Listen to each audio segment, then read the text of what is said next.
Accidentes, no castigos.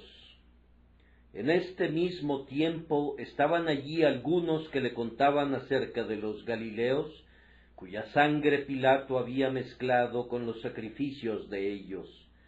Respondiendo Jesús les dijo: ¿Pensáis que estos Galileos, porque padecieron tales cosas, eran más pecadores que todos los Galileos? Os digo, no. Antes, si no os arrepentís, todos pereceréis igualmente. O aquellos 18 sobre los cuales cayó la torre en Siloé y los mató, ¿pensáis que eran más culpables que todos los hombres que habitan en Jerusalén? Os digo, no. Antes, si no os arrepentís, todos pereceréis igualmente. Lucas 13, 1 al 5. El año de 1861 será notorio entre sus compañeros por ser un año marcado por calamidades. Justo en la época cuando el hombre sale a recibir el fruto de sus labores, cuando la cosecha de la tierra está madura y los graneros comienzan a reventar, llenos de trigo nuevo, la muerte también, ese poderoso segador, ha salido para cortar su propia cosecha. Gavillas completas han sido recogidas en su granero, la tumba. Terribles han sido los lamentos que conforman el himno de cosecha de la muerte. Al leer los periódicos estas últimas 2 semanas, aún la persona más impasible ha experimentado sentimientos muy dolorosos. No solamente han ocurrido catástrofes tan alarmantes que se hiela la sangre al recordarlas, sino que también las columnas de los periódicos han sido dedicadas a ciertas calamidades de un menor grado de horror, pero que sumadas todas son suficientes para llenar de terror la mente por la cantidad tremenda de muertes inesperadas que recientemente han correspondido a los hijos de los hombres. No solamente hemos tenido un accidente cada día de la semana, sino hasta 2 y 3. No hemos sido simplemente aturdidos por el ruido alarmante de un terrífico estallido, sino por otro y otro y otro que han seguido sus pisadas, como los amigos de Job, hasta que hemos tenido necesidad de la paciencia y de la resignación de Job para escuchar la terrible narración de esas calamidades. Ahora, hombres y hermanos, cosas como estas han ocurrido siempre en todas las épocas del mundo. No piensen que esto es algo nuevo. No consideren, como hacen algunos, que esto es el producto de una civilización excesiva o el resultado de ese descubrimiento moderno tan maravilloso como es el vapor. Si nunca se hubiera conocido la máquina de vapor y si nunca se hubiera construido un ferrocarril, de todas maneras habrían habido muertes inesperadas y accidentes terribles. Al revisar los viejos archivos en los que nuestros antepasados han registrado los accidentes y las calamidades, encontramos que la antigua diligencia ofreció a la muerte un botín tan gravoso como lo hace el tren que rueda velozmente. Habían entonces tantas puertas para el Hades como las hay ahora, caminos tan empinados y escarpados que conducían a la muerte, que eran transitados por una muchedumbre tan vasta como en nuestra época. ¿Acaso dudan de eso? Les pido que vayamos al capítulo 13 de Lucas. Recuerden a esos 18 sobre los cuales cayó la torre en Siloé. ¿Qué tal si ninguna colisión los hubiera aplastado? ¿Qué tal si no hubieran sido destruidos por el ingobernable caballo de hierro que los arrastró al agua desde un terraplén? Sin embargo, alguna torre mal construida o alguna pared golpeada por la tempestad pudiera haber caído sobre 18 a la vez y habrían perecido. O peor que eso, un gobernante despótico, llevando las vidas de los hombres colgadas de su cinturón como si fueran las llaves de su palacio, pudiera haber caído súbitamente sobre los que estaban adorando en el propio templo, y pudiera haber mezclado su sangre con la sangre de los becerros que en ese momento estaban siendo sacrificados al Dios del cielo.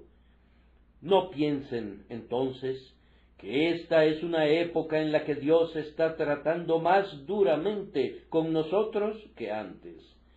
No piensen que la providencia de Dios se ha vuelto más dura que antes. Siempre ha habido muertes inesperadas y siempre las habrá. Siempre ha habido estaciones en las que los lobos de la muerte han cazado en manadas hambrientas y probablemente hasta el fin de esta dispensación el último enemigo tendrá sus festivales periódicos y colmará a los gusanos con carne humana. Por tanto, no estén abatidos por las muertes inesperadas, ni tampoco estén turbados por estas calamidades. Continúen con sus actividades normales, y si sus llamados los llevan a cruzar el campo de la propia muerte, háganlo, y háganlo valerosamente. Dios no ha soltado las riendas del mundo, no ha quitado su mano del timón del gran barco todavía. Él en todas partes tiene imperio, y todas las cosas sirven a su poderío. Cada acto suyo es pura bendición, su camino es luz sin mancha. Sólo aprendan a confiar en Él, y no tendrán ningún temor a la muerte inesperada. Gozará Él de bienestar, y su descendencia heredará la tierra. El tema particular de esta mañana, sin embargo, es este: el uso que debemos encontrar para estos terribles textos que Dios está escribiendo con letras mayúsculas en la historia del mundo. Dios ha hablado una vez, sí, 2 veces, que no se diga que el hombre no prestó atención. Hemos visto un vislumbre del poder de Dios, hemos contemplado algo de la rapidez con que Él puede destruir a nuestros conciudadanos. Prestad atención al castigo y a quien lo establece, y al prestar atención hagamos 2 cosas. Primero, no seamos tan insensatos como para sacar la conclusión a la que llegan las personas supersticiosas e ignorantes, esa conclusión que está sugerida en el texto, es decir, que quienes son destruidos por medio de accidentes son pecadores que están por encima de todos los pecadores que habitan en el lugar. Y en segundo lugar, lleguemos a la conclusión apropiada y correcta. Hagamos un uso práctico de todos estos eventos para nuestra propia mejora personal. Escuchemos la voz del Salvador que dice: no, si no os arrepentís, todos pereceréis igualmente. Primero, entonces, tengamos mucho cuidado de no sacar una conclusión apresurada e irreflexiva acerca de estos terribles accidentes, que quienes los sufren por culpa de sus pecados. Se ha dicho de la manera más absurda que quienes viajan en el primer día de la semana y tienen un accidente, deben considerar ese accidente como un juicio de Dios sobre ellos, debido a que están violando el día de adoración del cristiano. Se ha dicho, aún por parte de ministros piadosos, que esta última colisión deplorable de los trenes debe considerarse una visitación notable y sumamente maravillosa de la ira de Dios en contra de esos infelices que por casualidad se encontraban en el túnel Clayton. Pero yo presento mi protesta más enérgica contra una conclusión así, no solamente en nombre mío, sino en el nombre de aquel que es el Señor del cristiano y el Maestro del cristiano. Yo pregunto acerca de esas personas que fueron aplastadas en ese túnel. ¿Piensan ustedes que ellos eran mayores pecadores que todos los pecadores? No, antes, si no os arrepentís, todos pereceréis igualmente. O los que murieron el lunes pasado, ¿piensan ustedes que ellos eran mayores pecadores que todos los pecadores que estaban en Londres? No, antes, si no os arrepentís, todos pereceréis igualmente. Ahora, fíjense bien, yo no negaría que han existido ocasiones en que ha habido juicios de Dios sobre personas particulares debido a su pecado. Algunas veces, y yo pienso que muy raramente, tales cosas han ocurrido. Algunos de nosotros hemos oído en nuestra propia experiencia que ciertos hombres han blasfemado a Dios y lo han desafiado a que los destruya y han muerto repentinamente, y en tales casos el castigo ha seguido tan rápidamente a la blasfemia que era imposible no ver la mano de Dios en ello. El hombre había pedido perversamente el juicio de Dios y su oración fue escuchada y vino el juicio. Y más allá de toda duda, existen lo que se puede describir como los juicios naturales. Ustedes ven a un hombre vistiendo harapos, pobre, sin hogar. Ha sido un libertino, ha sido un borracho, ha perdido su carácter, y no es sino el justo juicio de Dios sobre ese hombre que se esté muriendo de hambre y que sea un proscrito entre los hombres. Ustedes pueden ver en los hospitales a repugnantes ejemplares de hombres y mujeres que están terriblemente enfermos. Dios no quiera que en casos tales nosotros neguemos que hay un juicio de Dios sobre esas concupiscencias impías y licenciosas.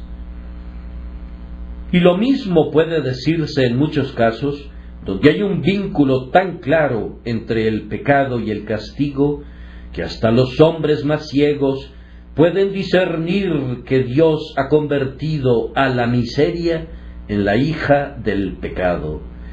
Pero en casos de accidente, tal como ese al que me refiero, y en casos de muerte repentina e instantánea, repito, yo presento mi más sincera protesta contra la idea insensata y ridícula que quienes perecen así son mayores pecadores que todos los pecadores que sobreviven sin sufrir ningún daño. Simplemente permítanme razonar este asunto con el pueblo cristiano, pues hay algunos cristianos sin mayor iluminación que se sentirán horrorizados por lo que he dicho, y quienes tienden a ser perversos pueden soñar inclusive que yo estoy haciendo una apología para el quebrantamiento del día de oración. Pero yo no hago tal cosa. Yo no disminuyo la gravedad del pecado. Yo solo testifico y declaro que los accidentes no deben ser vistos como castigos por el pecado, pues el castigo no pertenece a este mundo, sino al mundo venidero. A todos aquellos que se apresuran a considerar cada calamidad como un juicio, yo les quiero hablar con la esperanza sincera de corregirlos. Entonces, permítanme comenzar preguntando, amados hermanos míos, ¿Acaso no ven que lo que dicen no es cierto? Y esa es la mejor de las razones del por qué no deben decirlo. ¿Acaso su propia experiencia y observación no les enseña que un evento le ocurre tanto al justo como al malvado? Es cierto que el hombre malvado a veces cae muerto en la calle, pero ¿acaso el ministro no ha caído también muerto en el púlpito? Es cierto que un yate de placer, en el que los hombres buscaban su propia felicidad un día domingo, se ha hundido precipitadamente. Pero ¿acaso no es igualmente cierto que un barco que llevaba únicamente hombres piadosos, cuyo destino era una gira para predicar el Evangelio, se ha hundido también? La providencia visible de Dios no tiene respeto a las personas. Y una tormenta se puede abatir sobre el barco misionero John Williams de la misma manera que se puede abatir sobre otro yate lleno de pecadores desenfrenados. ¿Qué? ¿Acaso no perciben que la providencia de Dios ha sido, de hecho, en sus tratos externos, más dura con los buenos que con los malos? Pues, ¿no dijo Pablo, al contemplar las miserias de los justos en su día, si en esta vida solamente esperamos en Cristo, somos los más dignos de conmiseración de todos los hombres? El camino de justicia a menudo ha conducido a los hombres al potro de tormento, a prisión, al patíbulo y a la hoguera, mientras que el camino del pecado a menudo los ha llevado al imperio, al dominio y a la alta estima de sus compañeros. ¿No es cierto que en este mundo Dios castigue a los hombres por su pecado y los premie por sus buenas obras? Pues, ¿acaso no dijo David: vi yo al impío sumamente enaltecido y que se extendía como laurel verde? Y no dejaba esto perplejo al salmista durante un tiempo, hasta que fue al santuario de Dios, y entonces entendió el fin de ellos. Aunque tu fe te asegura que el resultado final de la providencia obrará únicamente el bien para el pueblo de Dios, sin embargo tu vida, aunque sea solamente una breve parte del drama divino de la historia, debe haberte enseñado que la providencia no discrimina externamente entre el justo y el impío, que el justo perece inesperadamente al igual que el impío, que la peste no conoce diferencias entre el pecador y el santo, y que la espada de la guerra es despiadada con los hijos de Dios, de la misma manera que lo es con los hijos de Belial. Cuando Dios envía el flagelo, éste mata inesperadamente al inocente de la misma manera que al perverso y al insolente. Ahora, hermanos míos, si la idea de ustedes de una providencia que castiga y que premia no es cierta, ¿por qué hablan como si lo fuera? ¿Y por qué, si no es correcta como regla general, suponen ustedes que sea verdad en esta instancia particular? Sáquense esa idea de la cabeza, pues el Evangelio de Dios nunca requiere que ustedes crean algo que no es cierto. Pero, en segundo lugar, hay otra razón: la idea de que siempre que ocurre un accidente debemos considerarlo como un juicio de Dios, haría que la providencia fuera, en vez de un abismo grande, un charco muy superficial, pues cualquier niño puede entender la providencia de Dios. Si es cierto que cuando hay un accidente de ferrocarril es porque la gente viaja en un día domingo. Yo puedo elegir a cualquier niñito de la clase más elemental de la escuela dominical y me dirá, sí, yo veo eso. Pero entonces, si la providencia es una cosa así, si es una providencia que puede ser entendida, evidentemente no es la idea de providencia de la Escritura, pues en la Escritura se nos enseña siempre que la providencia de Dios es un abismo grande, y aun Ezequiel, que tenía el alma del querubín y podía volar muy alto, cuando vio las ruedas que eran el gran cuadro de la providencia de Dios, sólo podía decir que los aros de las ruedas eran tan altos que eran espantosos y llenos de ojos, de tal forma que se les gritaba rueda. Lo repito para que quede muy claro, si en todos los casos una calamidad fuera el resultado de algún pecado, entonces la providencia sería algo tan simple como que 2 más 2 son 4. Sería una de las primeras lecciones que un niñito podría aprender. Pero la Escritura nos enseña que la providencia es un abismo grande en el que el intelecto humano puede nadar y bucear, pero no puede encontrar ni el fondo ni la orilla. Y si tú o yo pretendemos que podemos encontrar las razones de la providencia y torcer las dispensaciones de Dios con nuestros dedos, sólo demostramos nuestra insensatez, pero no estamos evidenciando que hemos comenzado a entender los caminos de Dios.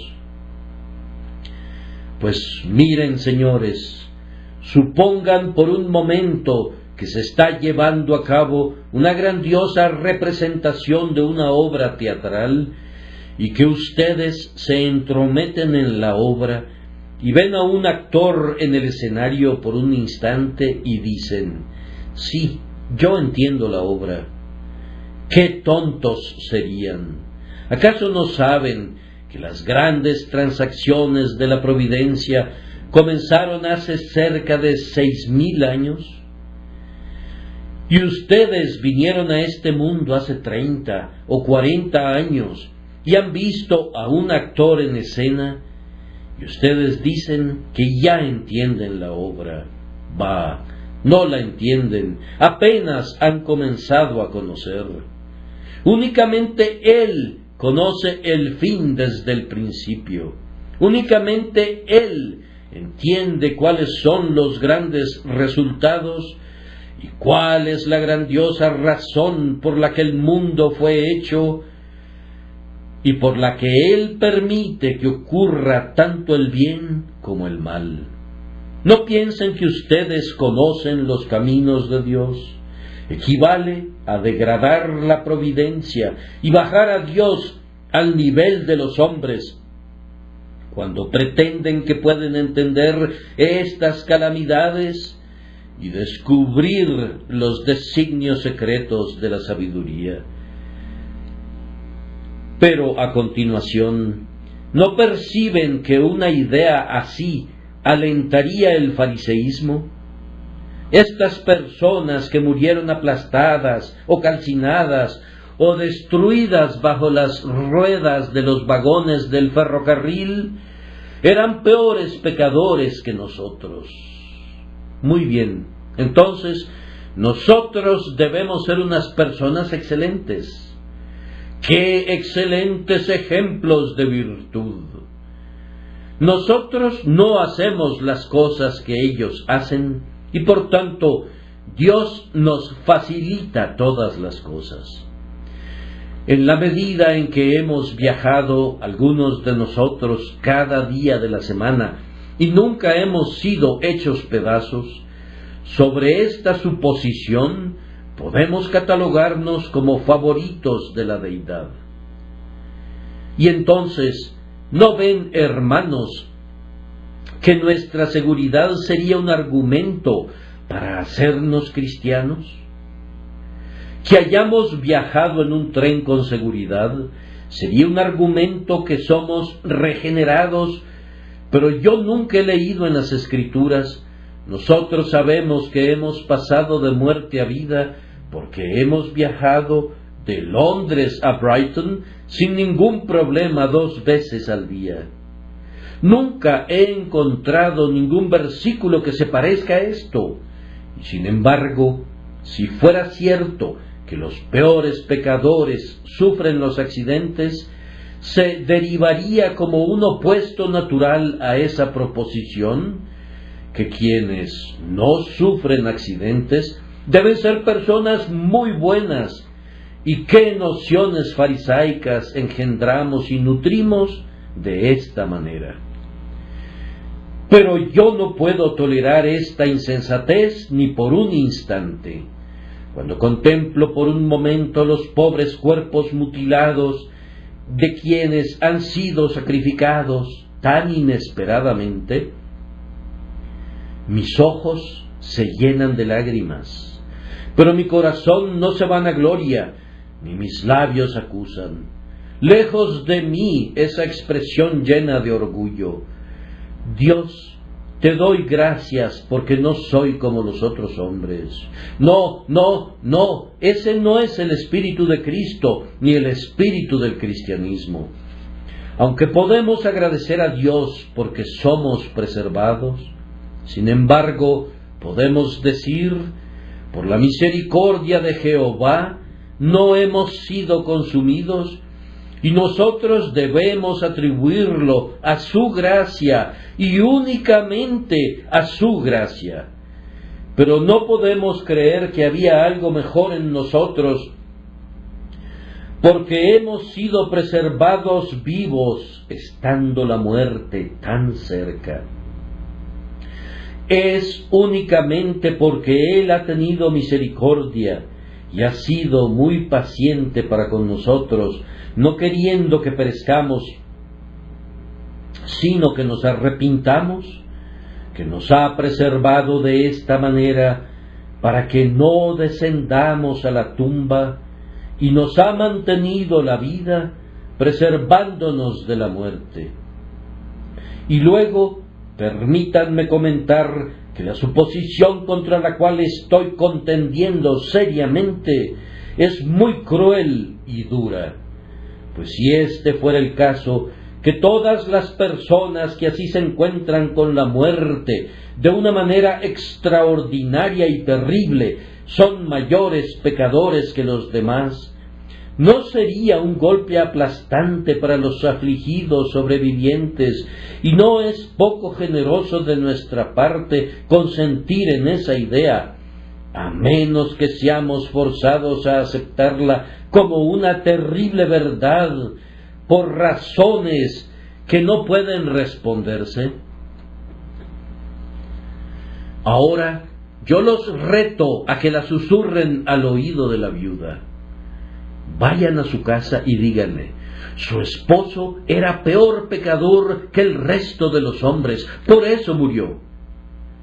No poseen la suficiente brutalidad para eso. Un pequeño niño inconsciente que nunca había pecado, aunque sin duda un heredero de la caída de Adán, es encontrado aplastado en medio de los escombros del accidente. Ahora piensen por un momento, ¿cuál sería la infame consecuencia de la suposición que quienes perecieron eran peores que los otros? Tendrían que suponer que este niño inconsciente era peor pecador que muchos que habitan en las guaridas de la infamia y cuyas vidas son todavía respetadas. ¿Acaso no perciben que la cosa es radicalmente falsa? Y tal vez yo podría mostrarles mejor la injusticia de eso, recordándoles que un día podría sucederles a ustedes. Supongamos que les toque encontrarse con una muerte inesperada de ese tipo. ¿Están anuentes a que se les adjudique la condenación sobre esa base?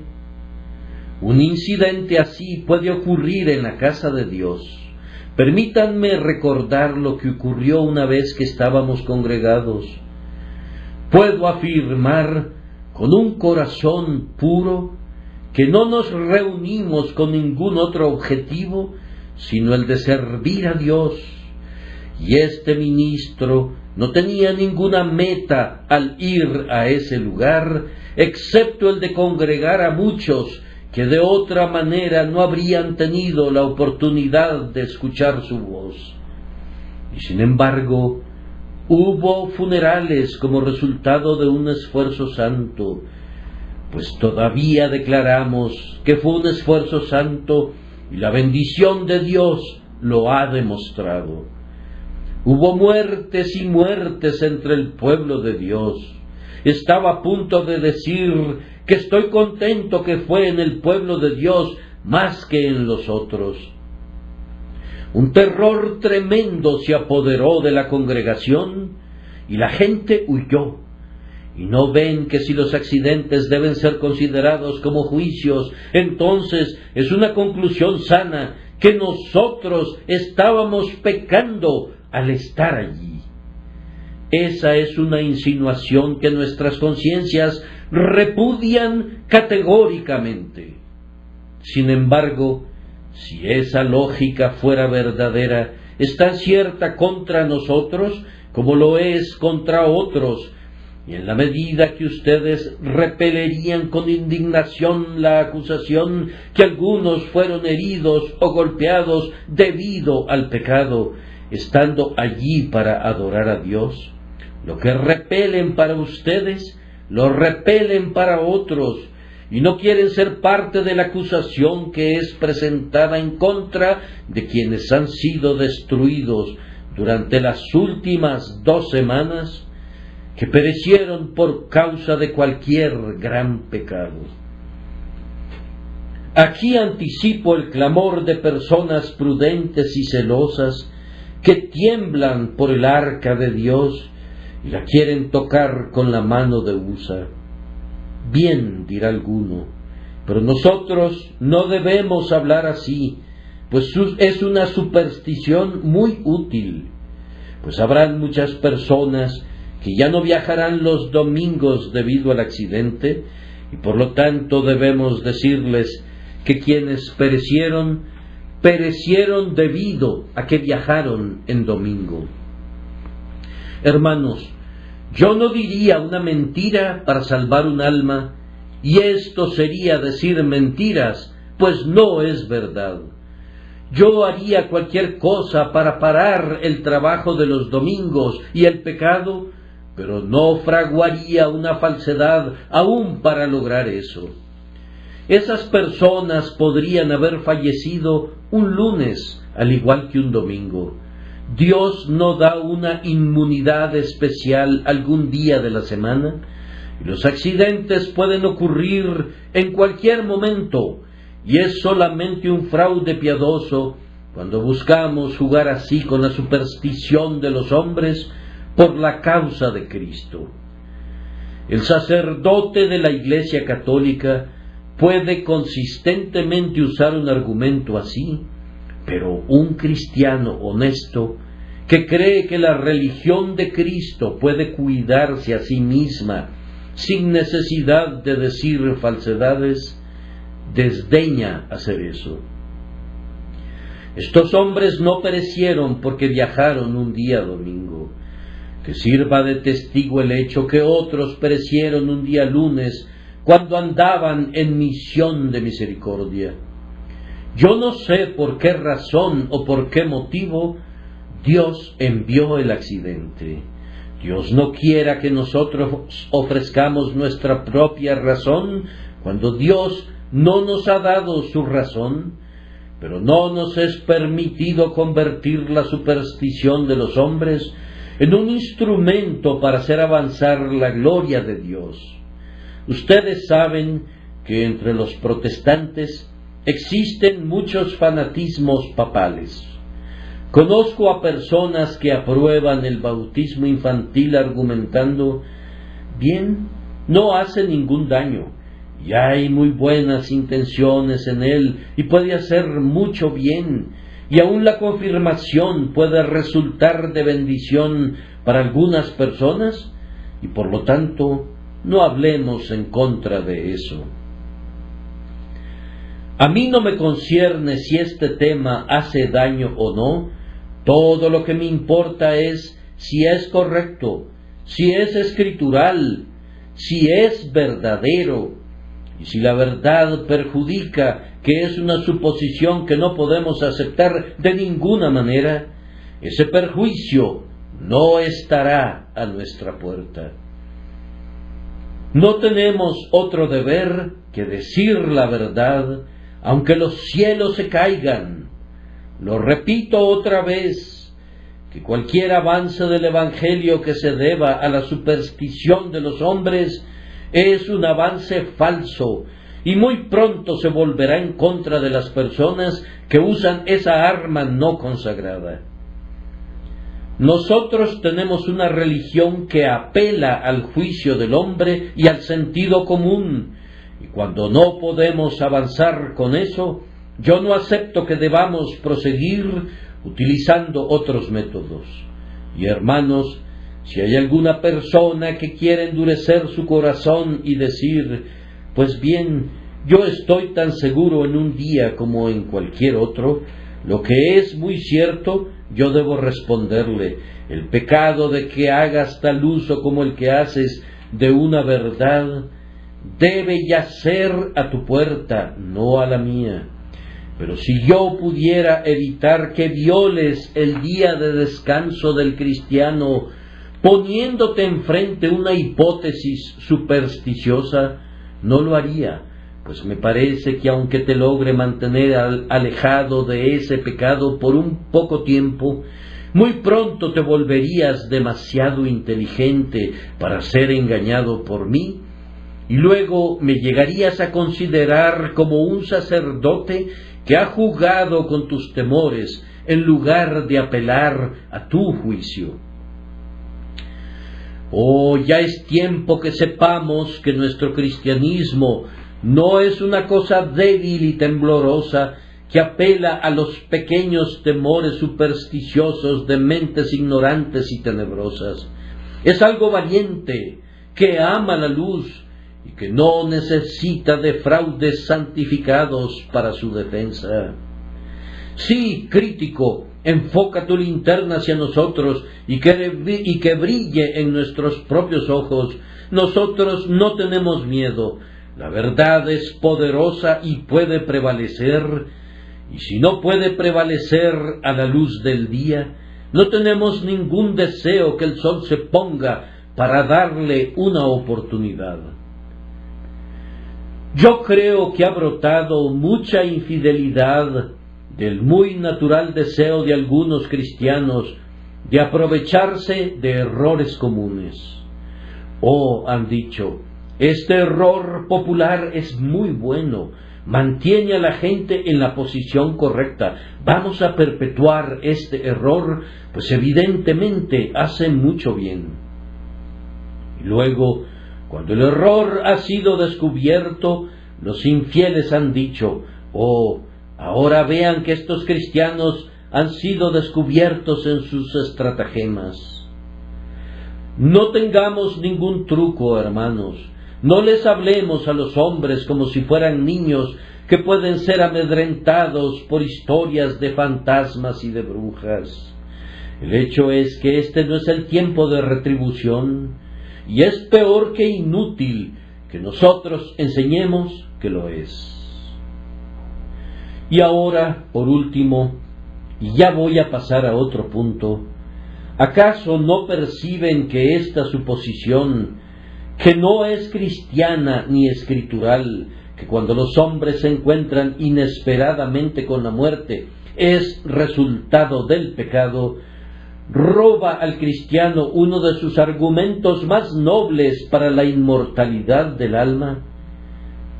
Hermanos, nosotros afirmamos diariamente, con la Escritura como nuestra garantía, que Dios es justo, y en la medida que Él es justo, debe castigar el pecado y premiar al justo.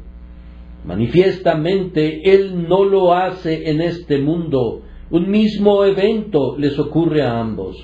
El hombre justo es pobre al igual que el malvado y muere repentinamente al igual que el mayor réprobo. Muy bien, entonces, la conclusión es natural y clara, que debe haber un mundo a continuación en el que estas cosas serán enderezadas. Si hay un Dios, Él debe ser justo, y si Él es justo, Él debe castigar el pecado, y puesto que no lo hace en este mundo, debe haber otro estado en el que los hombres recibirán la debida recompensa por sus obras. Y los que han sembrado para la carne, de la carne cosecharán corrupción, mientras que quienes han sembrado para el Espíritu, del Espíritu cosecharán vida eterna. Si hacen de este mundo el lugar de cosechar, le habrán quitado el aguijón al pecado. Oh, dice el pecador, si las aflicciones que el hombre soporta aquí es todo el castigo que tendrá, ¿vamos a pecar con voracidad? Tú respóndeles no, este no es el mundo de castigo, sino el mundo de prueba. No es la corte de justicia, sino la tierra de misericordia. No es la prisión de terror, sino la casa de paciencia. Y les has abierto ante sus ojos las puertas del futuro. Has puesto el trono del juicio ante sus ojos. Les has recordado: venid benditos, y apartaos de mí, malditos. Así tienes un fundamento más razonable y por supuesto más escritural para apelar a sus conciencias y a sus corazones. He hablado con miras a sofocar, en la medida de lo posible, la idea que está muy propagada entre los impíos, que nosotros como cristianos sostenemos que cada calamidad es un juicio. No es así. Nosotros no pensamos que aquellos 18 sobre los cuales cayó la torre en Siloé eran más culpables que todos los hombres que habitaban en Jerusalén. Ahora pasamos a nuestro segundo punto. ¿Qué uso entonces debemos hacer de esta voz de Dios que es oída en medio de los gritos agudos y los gemidos de los moribundos? Dos usos. Primero, preguntas. Y segundo, una advertencia. La primera pregunta que debemos hacernos es la siguiente: ¿por qué no puede sucederme a mí que muy pronto e inesperadamente sea yo cortado? ¿Acaso tengo un contrato de arrendamiento de mi vida? ¿Tengo algún amparo especial que me garantice que no atravesaré inesperadamente los portales de la tumba? ¿He recibido un título de privilegio de longevidad? ¿He sido cubierto con una armadura tal que soy invulnerable a las flechas de la muerte? ¿Por qué no voy a morir? Y la siguiente pregunta que debe sugerir es esta: ¿acaso no soy un gran pecador como esos que murieron? ¿No hay en mí, sí, en mí, pecados contra el Señor mi Dios? Si en pecados visibles otros me han superado, ¿acaso no son malvados los pensamientos de mi corazón? ¿Acaso la misma ley que los maldice a ellos no me maldice a mí? ¿No he continuado en todas las cosas que están escritas en el libro de la ley para que se cumplan? Es tan imposible que yo sea salvo por mis obras como que ellos lo sean. ¿No estoy yo bajo la ley por naturaleza como ellos lo están, y por lo mismo no estoy yo bajo maldición como ellos lo están? Esa pregunta debe hacerse. En vez de pensar en sus pecados, lo cual me volvería orgulloso, debo pensar en mis propios pecados, lo que me volverá humilde. En lugar de especular en su culpa, que es asunto que no me incumbe, debo volver mis ojos hacia mi interior y considerar mi propia transgresión, por la cual debo responder personalmente ante el Dios Altísimo. Luego la siguiente pregunta es: ¿me he arrepentido de mi pecado? Yo no necesito estar investigando si ellos se han arrepentido o no. ¿Me he arrepentido yo? Puesto que yo estoy expuesto a la misma calamidad, ¿estoy preparado para enfrentarla? ¿He sentido, por medio del poder de convencimiento del Espíritu Santo, la negrura y la depravación de mi corazón? ¿He sido guiado a confesar ante Dios que yo merezco su ira y que su desagrado, si se posa en mí, será mi justo pago? ¿Odio el pecado? ¿He aprendido a aborrecerlo? ¿Me he apartado del pecado por medio del Espíritu Santo como de un veneno mortal y busco ahora honrar a Cristo mi Señor? ¿He sido lavado en su sangre? ¿Reflejo su semejanza? ¿Muestro su carácter? ¿Busco vivir para su alabanza? Pues si no es así, estoy en tan grave peligro como ellos lo estaban, y puedo ser cortado tan repentinamente, y luego, ¿dónde estoy? Yo no voy a preguntar ¿dónde están ellos? Y luego, de nuevo, en vez de estar atisbando en el futuro destino de estos infelices hombres y mujeres, cuánto mejor sería preguntarnos acerca de nuestro destino y de nuestra propia situación. ¿Qué soy yo? Alma mía, despierta y haz un análisis imparcial. ¿Estoy preparado para morir? Si se abrieran ahora las puertas del infierno, ¿entraría yo allí? Si debajo de mí se abrieran ahora las fauces de la muerte, ¿estoy preparado con confianza para atravesarlas, no temiendo el mal, porque Dios está conmigo?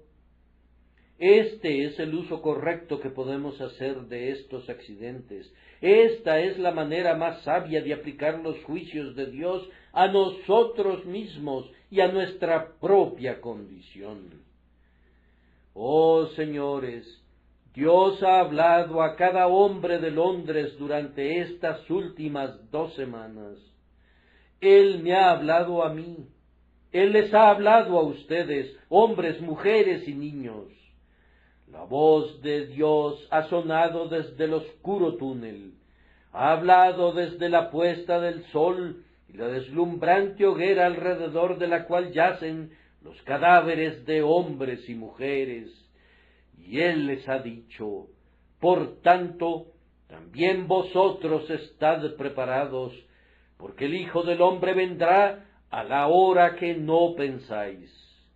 Esto está dirigido a ustedes, que yo espero que los lleve a preguntarse: ¿estoy preparado? ¿Estoy listo?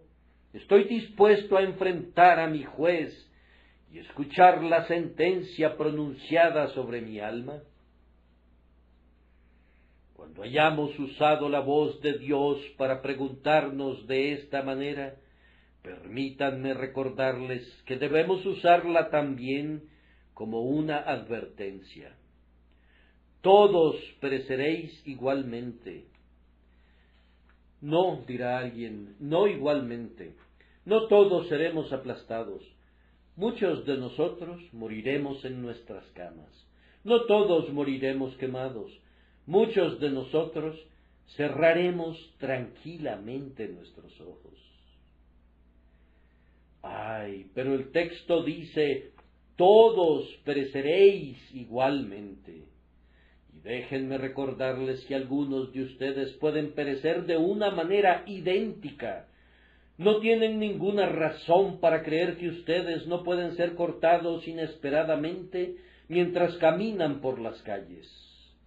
Pueden caerse muertos mientras comen. ¿Cuántos no han perecido con el báculo de vida en sus manos? Estarán en su cama, y su cama súbitamente se convertirá en su tumba. Ustedes podrán ser fuertes, sanos, robustos, y ya sea por un accidente o porque se detiene la circulación de su sangre, serán llevados rápidamente ante su Dios. Oh, que la muerte inesperada sea para ustedes gloria súbita. Pero nos puede ocurrir a alguno de nosotros que de la misma manera inesperada en que otros han muerto, moriremos así. Hace solo poco tiempo, en Estados Unidos, un hermano, mientras predicaba la palabra, entregó su cuerpo y su cargo simultáneamente. Ustedes recuerdan la muerte del doctor Beaumont, quien, mientras proclamaba el Evangelio de Cristo, cerró sus ojos al mundo. Y yo recuerdo la muerte de un ministro en este país que acababa de pronunciar este verso: Padre, yo anhelo, yo ansío ver el lugar de tu habitación. Yo quiero dejar tus atrios terrenales y huir hasta tu casa, mi Dios. Entonces le agradó a Dios concederle el deseo de su corazón y apareció ante el rey en su belleza. ¿Acaso no puede una muerte imprevista como esa sucederle a ustedes y a mí? Pero es muy cierto que venga la muerte de la manera que venga, hay unos cuantos aspectos en la que vendrá a nosotros justo de la misma manera como les ha venido a quienes sufrieron esos accidentes. En primer lugar, vendrá con toda seguridad. Ellos no hubieran podido escapar del perseguidor, no importa cuán rápido viajaran. Ellos no hubieran podido escapar de la saeta, no importa a qué lugar hubieran ido, escondiéndose de casa en casa, cuando su tiempo les llegó. Y nosotros pereceremos así, con la misma seguridad, tan ciertamente como la muerte ha puesto su sello sobre los cadáveres que ahora están cubiertos de tierra, con la misma certeza pondrá su sello sobre nosotros, a menos que el Señor venga antes, pues está establecido para los hombres que mueran una sola vez, y después de esto el juicio. No hay exoneración en este camino, no hay escape por ningún atajo para ningún individuo, no hay ningún puente sobre este río, no hay ningún transbordador en el que podamos atravesar este Jordán sin mojarnos los pies. A tus gélidas profundidades, oh río, cada uno de nosotros debe descender. En tu fría corriente nuestra sangre debe congelarse, y debajo de tus olas espumosas debe hundirse nuestra cabeza. Nosotros también debemos morir con certeza. Trillado, dices tú, y lleno de lugares comunes. La muerte es un lugar común, pero sólo nos ocurre una vez. Que Dios nos conceda que esa única vez que moriremos pueda estar perpetuamente en nuestras mentes hasta que muramos diariamente y no nos resulte un trabajo difícil morir al final.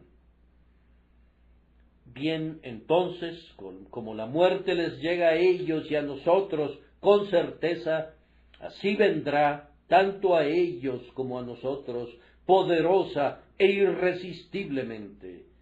Cuando la muerte los sorprendió, ¿qué ayuda tuvieron entonces? Una casita de cartón de un niño no hubiera podido ser aplastada más fácilmente que estos pesados vagones. ¿Qué podían hacer para ayudarse unos a otros? Ellos iban sentados unos junto a otros, platicando, cuando se escuchó un grito, y antes de que se hubiera gritado una segunda vez, Ellos fueron aplastados y destrozados. El esposo trata de rescatar de los escombros a su esposa, pero pesadas planchas de madera han cubierto su cuerpo. Al fin, sólo puede encontrar su pobre cabeza, y ella está muerta. Y él se sienta junto a ella, embargado por la tristeza, y pone su mano en su rostro hasta que se torna frío como una piedra. Y aunque ha visto a uno y a otro que han sido rescatados con los huesos rotos de en medio de la masa de escombros, él tiene que dejar el cuerpo de su esposa allí. Ay, sus hijos han quedado sin madre y él ha perdido a la compañera de su corazón. Ellos no pudieron resistir. Ellos hubieran podido hacer lo que quisieran, pero tan pronto llegó el momento, siguieron adelante y el resultado fue la muerte o huesos rotos. Lo mismo sucederá con ustedes y conmigo. Pueden sobornar al médico con los honorarios más altos, pero él no podría poner sangre fresca en sus venas.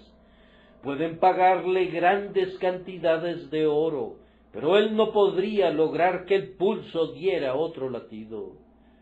Muerte, irresistible conquistadora de hombres, no hay nadie que pueda prevalecer contra ti. Tu palabra es ley, tu voluntad es destino. Así vendrá a nosotros como les llegó a ellos. Vendrá con poder y ninguno de nosotros podrá resistirla. Cuando les llegó a ellos, vino instantáneamente, sin aceptar demoras. Así vendrá a nosotros. Podríamos tener un aviso más anticipado que ellos, pero cuando llegue la hora, no habrá forma de posponerla. Encoge tus pies en la cama, oh patriarca, pues debes morir y no vas a vivir. Dale el último beso a tu esposa, veterano soldado de la cruz. Pon tus manos sobre la cabeza de tus hijos y dales la bendición del moribundo, pues todas tus oraciones no pueden alargar tu vida y todas tus lágrimas no pueden agregar ni una gota al pozo seco de tu ser. Tú debes irte, el Señor manda por ti y Él no soporta demoras. No, aunque tu familia esté dispuesta a sacrificar sus vidas para comprarte una hora de tregua, no puede ser. Aunque una nación sea un holocausto, un sacrificio voluntario para darle a su soberano otra semana adicional a su reino, no se puede lograr. Aunque la congregación completa consienta voluntariamente en recorrer las oscuras bóvedas de la tumba para salvar la vida de su pastor por otro año, no se puede alcanzar. La muerte no acepta demoras, el tiempo ha llegado, el reloj ha sonado, la arena se ha consumido, y tan ciertamente como ellos murieron cuando les llegó su tiempo, en el campo, inesperadamente, así de cierto debemos morir nosotros. Y luego, nuevamente, recordemos que la muerte nos llegará a nosotros como los llegó a ellos, con terrores, no con el estallido de maderas rotas, tal vez, no con la oscuridad del túnel, no con el humo y el vapor, no con los gritos de las mujeres y los gemidos de los moribundos, pero sin embargo, con terrores, pues encontrarse con la muerte donde sea, si no estamos en Cristo, y si la vara y el cayado del pastor no nos infunden aliento, debe ser una cosa terrible y tremenda. Sí, oh pecador, con suaves almohadas bajo tu cabeza, y el brazo tierno de tu esposa para sostenerte, y una dulce mano para limpiar tu sudor frío, en tu cuerpo encontrarás que es un trabajo terrible enfrentar al monstruo, y sentir su aguijón, y entrar en sus espantosos dominios. Es un trabajo terrible en cualquier momento, bajo las mejores y más propicias circunstancias, que un hombre muera sin preparación. Y ahora quisiera enviarles de regreso a casa con un pensamiento que quede grabado en su memoria. Nosotros somos criaturas moribundas, no criaturas vivientes, y pronto nos habremos ido. Tal vez, estando yo de pie aquí, hablando rudamente de estas cosas misteriosas, pronto se extenderá esta mano y cerrará mi boca que balbucea con tartamudeante esfuerzo.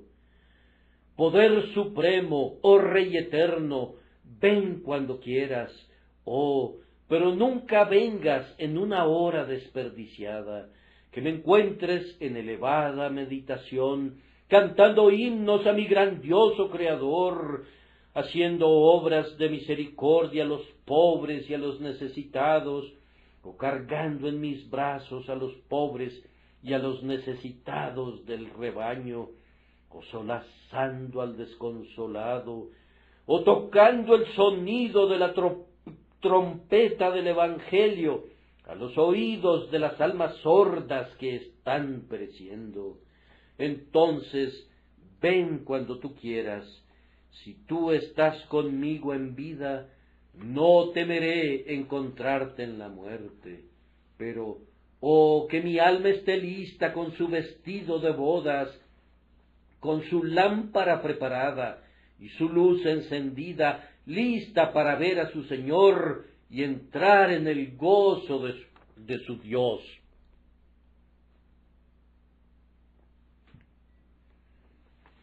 Almas, ustedes conocen el camino de salvación, lo han escuchado a menudo, pero óiganlo de nuevo.